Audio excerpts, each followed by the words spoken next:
The gunshot echoed through the quiet streets of Redemption Creek, Montana, as Sophia Daniels ran for her life, her breath ragged and her heart pounding against her ribs like a wild Mustang.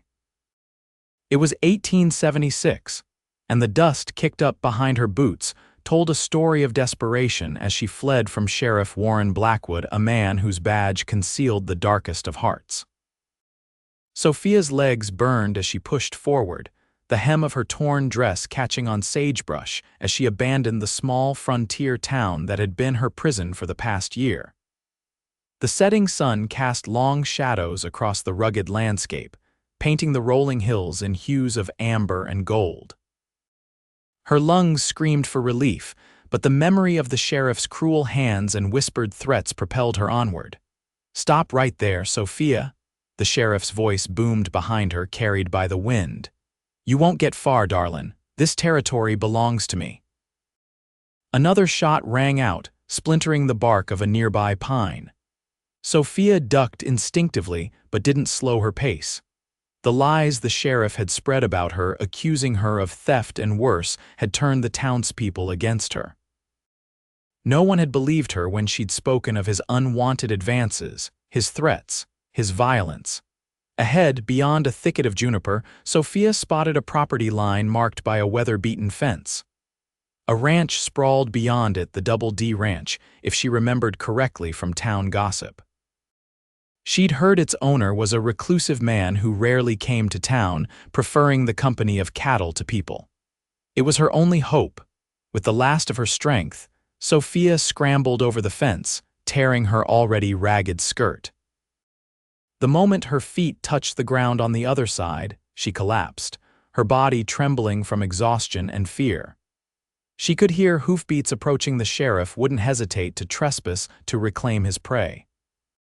As darkness fell around her, Sophia pulled herself up and staggered toward the distant lights of the ranch house. Her vision blurred, and each step felt like walking through deep mud. When she finally reached the porch, she nearly fell again, catching herself against one of the support beams. With a trembling hand, she pounded on the door, glancing fearfully over her shoulder at the approaching rider silhouetted against the twilight sky. The door swung open, and Sophia found herself face to face with a tall man whose features were shadowed by the brim of his worn Stetson. His broad shoulders filled the doorframe, and for a terrifying moment she feared she'd made a terrible mistake. "Please," she whispered, her voice breaking. "He's going to kill me." The man stepped forward, taking in her disheveled appearance, the bruises on her arms, and the fear in her eyes. Without a word, he gently pulled her inside and closed the door behind her. "You're safe now," he said, his voice low and steady as a mountain stream. He guided her away from the windows just as the sound of hooves thundered into the yard. Heavy knocking rattled the door. "Open up, Reese." "I know she's in there." The man Reese moved Sophia behind him protectively. "Stay here," he murmured, then approached the door, his movements measured and calm. He opened it just enough to reveal Sheriff Blackwood, his face contorted with rage, hand resting on the grip of his pistol. "Evening, Sheriff," Reese said coolly. "What brings you to my property at this hour?" "I'm tracking a fugitive. Woman stole from the general store and assaulted me when I tried to arrest her. Saw her head this way," Blackwood spat, trying to peer past Reese into the house. Reese didn't budge.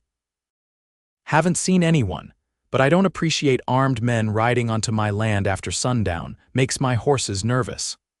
"Don't play games with me, Dalton. If I find out you're harboring a criminal, you'll what, Sheriff?" Reese's voice remained even, but steel had crept into it. "This is my land. You want to search it, you come back with a proper warrant. Until then, I suggest you ride back to town before it gets any darker. Mountain lions get hungry this time of year." The sheriff's face darkened. "This isn't over, Dalton." "Good night, Sheriff," Reese replied, closing the door firmly. Sophia stood frozen in the shadows, scarcely breathing until she heard the sound of the sheriff's horse galloping away. Only then did she let out a shuddering breath. Reese turned to face her, and in the warm lamplight she could finally see him clearly. His face was weathered from years under the sun, with lines at the corners of his eyes that suggested he smiled more often than he frowned. His hair was the color of chestnuts, and his eyes were a startling blue that reminded her of the summer sky. "Thank you," she managed, though the words seemed woefully inadequate. Reese moved to the stove where a pot of coffee simmered. "You look like you could use something warm," he said, pouring a mug and offering it to her with steady hands. Sophia accepted it gratefully, wrapping her fingers around the warmth. "I didn't steal anything," she said suddenly. "And I didn't assault him." Her voice caught. "You don't need to explain," Reese said, pulling out a chair for her at the rough-hewn table. "I know Warren Blackwood. Known him for years. Man's had a badge too long and thinks it makes him untouchable." Sophia sank into the chair, her legs finally giving out. "He'll come back," Reese nodded, taking the seat across from her. "Probably, but not tonight. And not without causing himself trouble if he does it without a warrant." He studied her for a moment. "You got anywhere to go?" Sophia shook her head, staring into her coffee. "No, I came to Redemption Creek after my parents died last year. Took a job at the boarding house, but after the sheriff started, after he decided he wanted." She couldn't finish. Reese's jaw tightened, but his voice remained gentle. "You need a doctor for your injuries?"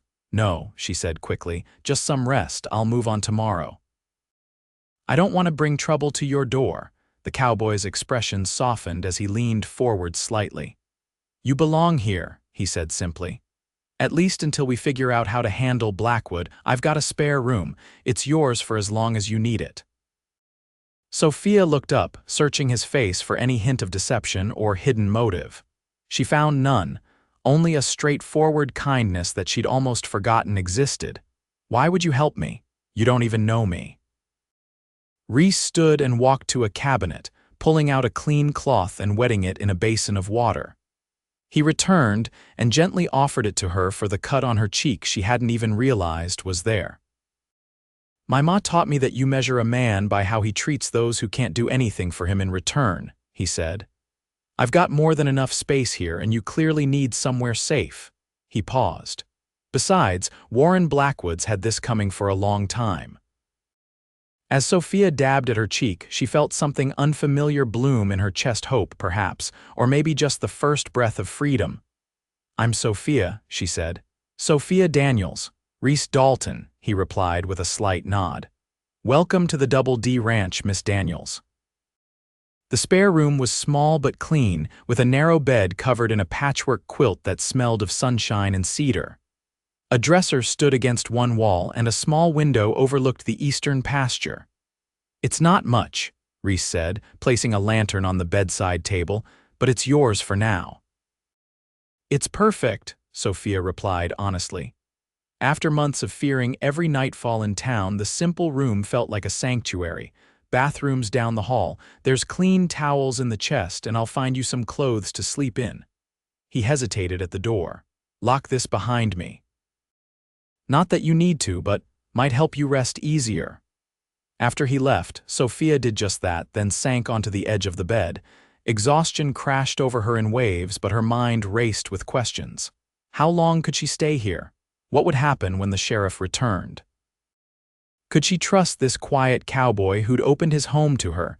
She changed into the clothes Reese had provided, a soft cotton shirt that hung to her knees and a pair of wool socks. Despite her churning thoughts, the moment her head touched the pillow, sleep claimed her like a merciful tide. Sophia woke to golden sunlight streaming through the window and the distant sound of a rooster crowing. For a disorienting moment, she didn't recognize her surroundings. Then the memories flooded back: her escape, the sheriff, and the taciturn cowboy who had offered her sanctuary. She dressed quickly in her torn dress, doing her best to smooth the wrinkles and brush away the dirt. When she emerged from the room, she found Reese in the kitchen, expertly flipping flapjacks on a cast iron griddle. He glanced up at her approach. "Morning, hope you're hungry." "Starving," she admitted, realizing she hadn't eaten since the previous morning. "Coffee's hot," he said, nodding toward the pot. "Help yourself." They ate in comfortable silence, the only sounds the clink of cutlery and the distant lowing of cattle. Sophia had expected awkwardness, but there was something refreshingly straightforward about Reese Dalton that put her at ease. "I need to check the north pasture fence this morning," he said finally, pushing his empty plate away. "Got a few calves finding their way through a gap somewhere." Sophia nodded, understanding the dismissal. "I should be on my way then. I can't thank you enough for that wasn't what I meant," Reese interrupted, looking slightly flustered. "I was going to say you're welcome to stay here at the house, but if you'd rather not be alone, you could ride out with me." He cleared his throat. "Might do you good to get some fresh air after everything." Sophia blinked in surprise. I'd like that, but I don't want to be a burden." "No burden," he said simply. Then, with a glance at her torn dress, he added, "Though you might want different clothes for riding. I think some of my late sister's things might fit you. She was about your size." An hour later, dressed in a borrowed riding skirt and blouse, Sophia found herself atop a gentle mare named Daisy, following Reese across the rolling grasslands of the Double D. The morning was crisp and clear, with a breeze that carried the scent of wildflowers and sage. "Your ranch is beautiful," she said, taking in the vast expanse of land dotted with grazing cattle and bordered by distant mountains. "Been in my family for 3 generations," Reese replied, pride evident in his voice. "My grandfather came out here when there was nothing but wilderness and promise, built it from nothing." He pointed to a distant ridge. "Property line runs all the way to those hills, nearly 5,000 acres, and you manage it all alone. Got a few hands that help out, good men. They've got a bunkhouse closer to the south pasture." He glanced at her. "They won't give you any trouble. Most of them have sisters or wives of their own." They rode in companionable silence for a while, Sophia finding unexpected peace in the rhythm of the horse beneath her and the open sky above. At the north fence line, they dismounted, and Reese set to work repairing a section where the wire had come loose from several posts. Sophia held his tools, handing them to him as needed. "I can cook," she said suddenly, "and so, I'm good with numbers too. I kept the books at the boarding house." Reese looked up, squinting against the sun. "That's so. I just mean, if I'm going to stay, even for a little while, I'd like to earn my keep." The cowboy nodded thoughtfully as he secured the fence wire. "Ranch could use a good bookkeeper. Previous one left last spring, and I've been making a mess of the ledgers since." He straightened up, dusting off his hands. "But you don't owe me work, Miss Daniels. You're not a hired hand." "Sophia," she corrected gently, "and I'd like to help. It would make me feel less like I'm running." Reese studied her for a long moment, then nodded. "All right, Sophia. We'll find you plenty to do." He paused, then added with the ghost of a smile, "Starting with teaching me how to make a ledger that doesn't look like chicken scratch." Over the next few days, Sophia fell into the rhythm of ranch life.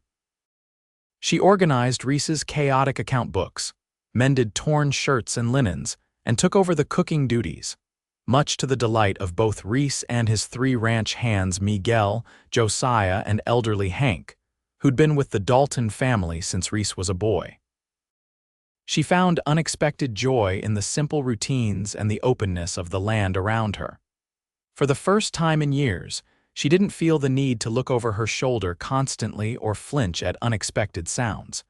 But the specter of Sheriff Blackwood loomed over her newfound peace. Each day, she expected to see his dust on the horizon or hear his pounding at the door. Each night, despite the comfort of her room, she woke from nightmares where his hands reached for her from the darkness.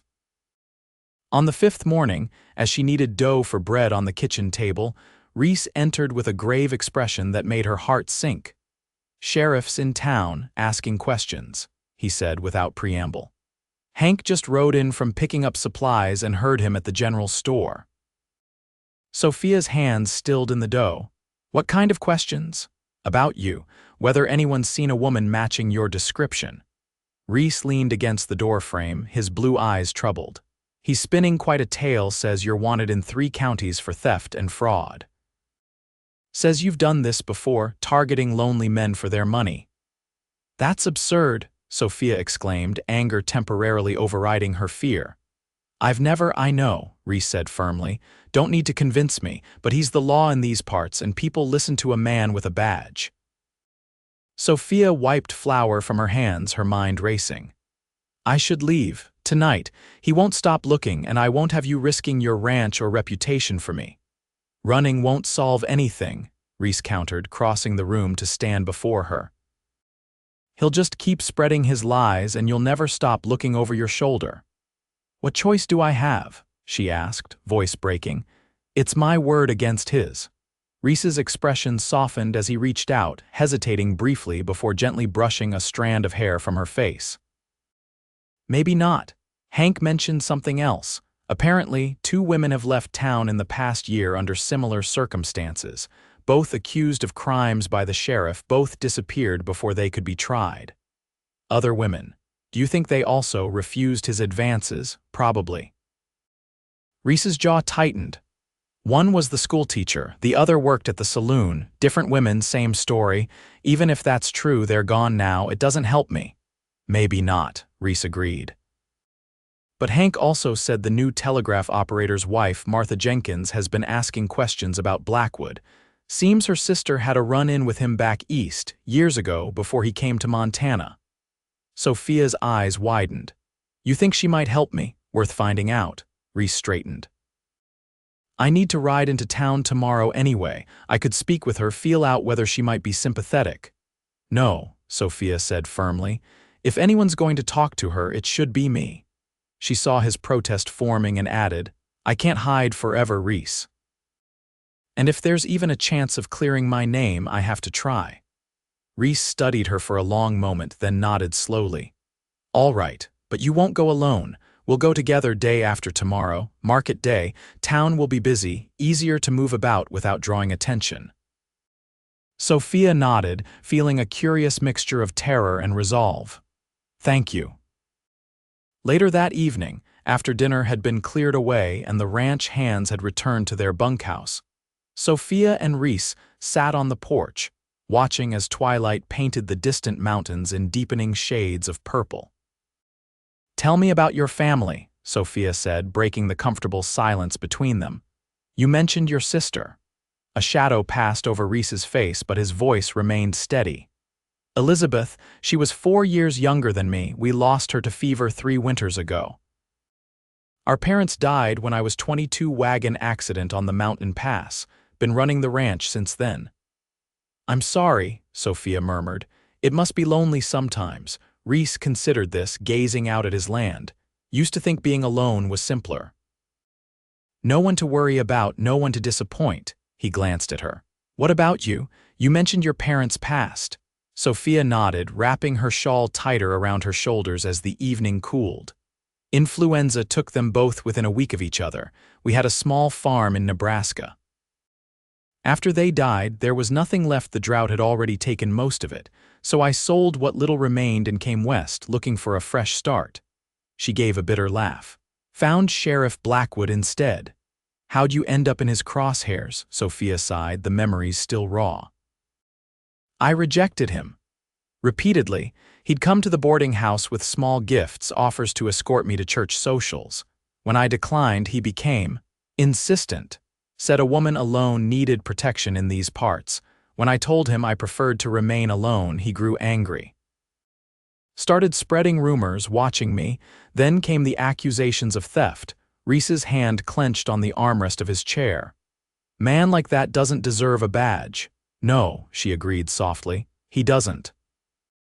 They fell silent again, the darkness deepening around them, fireflies beginning to dance in the distant field. Without thinking, Sophia reached out, placing her hand over Reese's. His skin was warm, calloused from years of hard work. Thank you, she said, for believing me when no one else would. Reese turned his hand, entwining his fingers with hers. Some things you just know, he said simply. Their eyes met in the gathering darkness, and Sophia felt something shift between them, subtle as a change in the wind, but undeniable. Reese's gaze dropped to her lips for a fleeting moment before he gently withdrew his hand and stood. Better get some rest, he said, voice slightly rougher than before.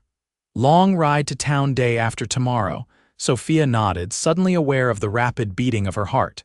"Good night, Reese."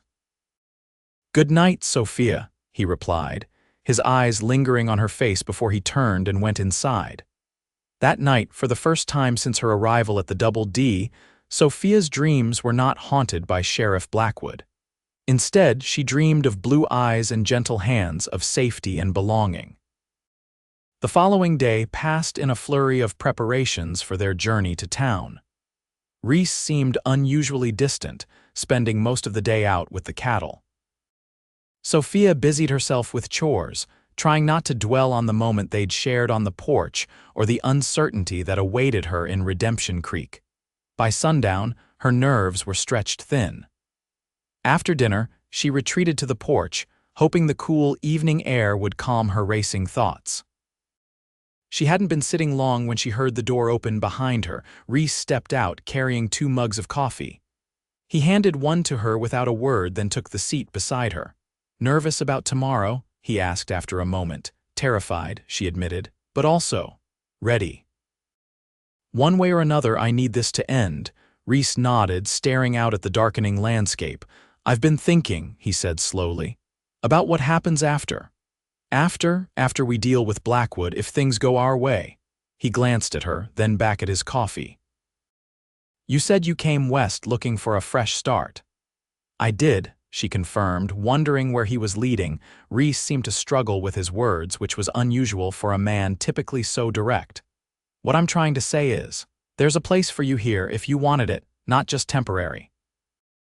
"Permanent?" Sophia's breath caught. "At the ranch, you mean?" "Yes." Reese finally turned to face her fully. "I know it's sudden and you've got no reason to tie yourself to this place or to me, but these past days, having you here." He ran a hand through his hair in frustration. "I'm not good with words, Sophia. Never have been. But I haven't felt this way about anyone before." The confession hung in the air between them, honest and vulnerable.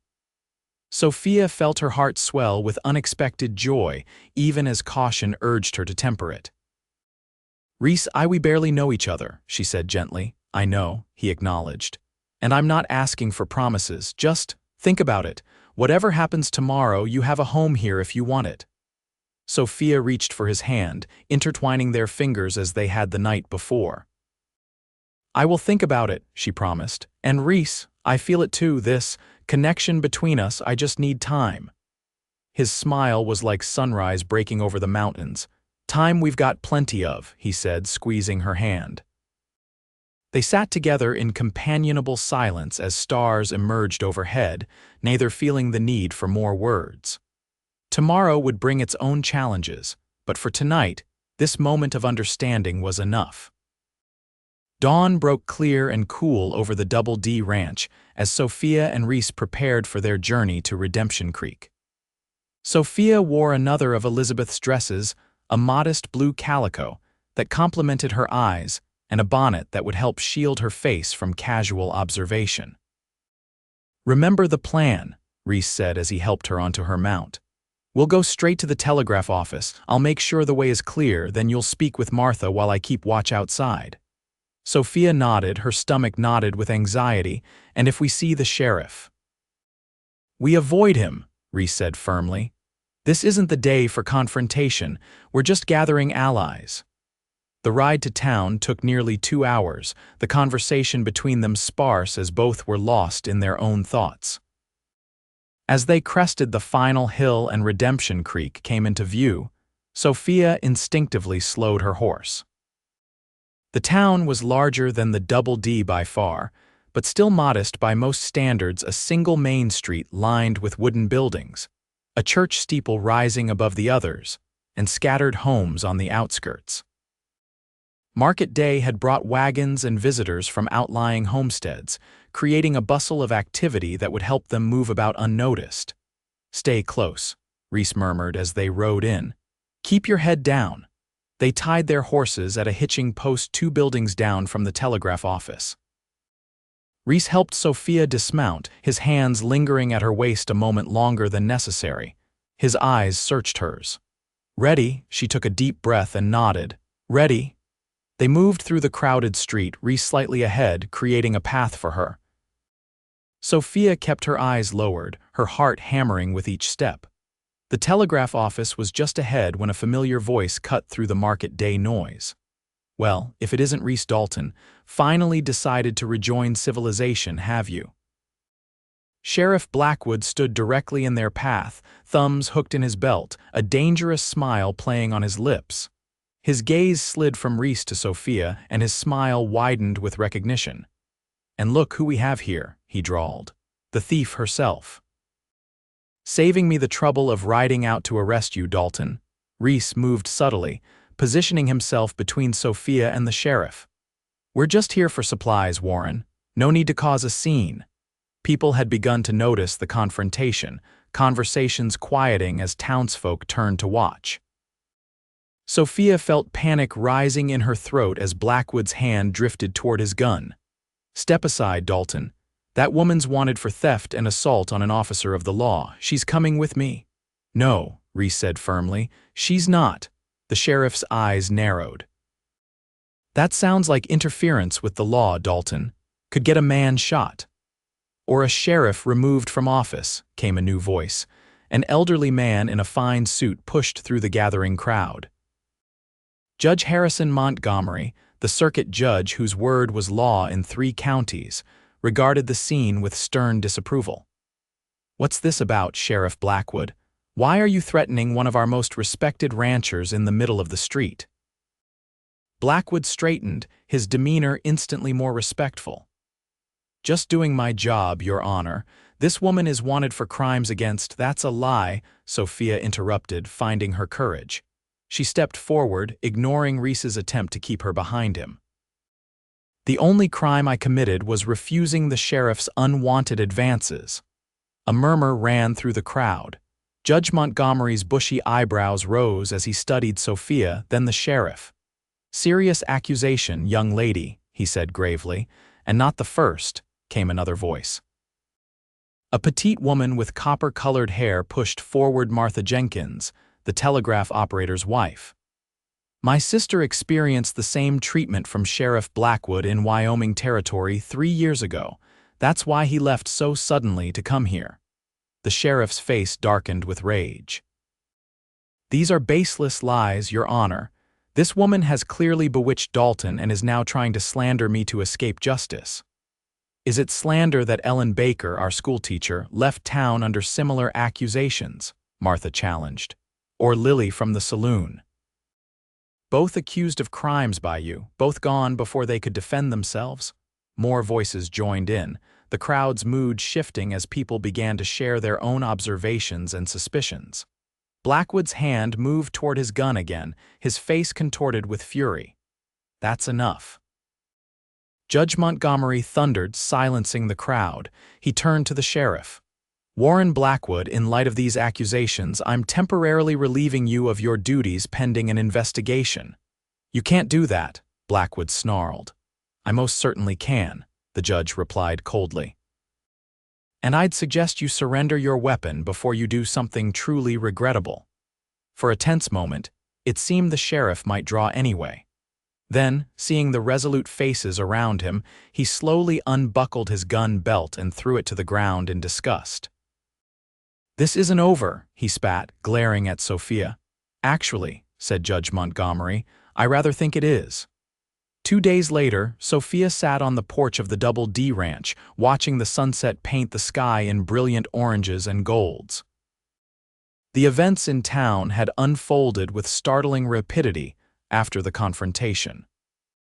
Once Martha Jenkins had spoken up, others followed storekeepers who'd noticed the sheriff's pattern of targeting women traveling alone, the saloon owner who'd witnessed his threatening behavior, even the deputy who admitted to doubts about the accusations against Sophia and others. Judge Montgomery had taken statements well into the evening, and by morning, Warren Blackwood was locked in his own jail, awaiting transport to the territorial capital to face multiple charges. Sophia's name had been cleared, and the judge had personally apologized for the ordeal she'd endured. The sound of boots on the porch steps drew her from her reflections. Reese settled into the chair beside her, passing her a cup of coffee. "Penny for your thoughts," he said softly. Sophia smiled, accepting the coffee. Just thinking about how quickly everything changed. 2 weeks ago, I was running for my life. Now. She gestured to the peaceful ranch around them. Now you're free, Reese finished. Free to go wherever you want, do whatever you choose. There was a careful neutrality in his voice that tugged at her heart. She set her coffee aside and turned to face him fully. About that, she said. I've been thinking about what you said, about there being a place for me here. Reese's expression remained guarded, but hope flickered in his eyes. And I think I'd like to stay. Not just because it's safe or because I have nowhere else to go. She reached for his hand. But because in just these few days, this place has started to feel like home. You have started to feel like home. The smile that broke across Reese's face was like sunshine after storm clouds. He brought her hand to his lips, pressing a gentle kiss to her knuckles. I was hoping you'd say that, he murmured. It won't be easy, she warned. I'm stubborn and independent, and we still have a lot to learn about each other. Reese laughed, the sound warming her more than any coffee could. Wouldn't have it any other way. Life's too short for anything simple. He stood, drawing her up with him, and with infinite gentleness, he cradled her face in his calloused hands.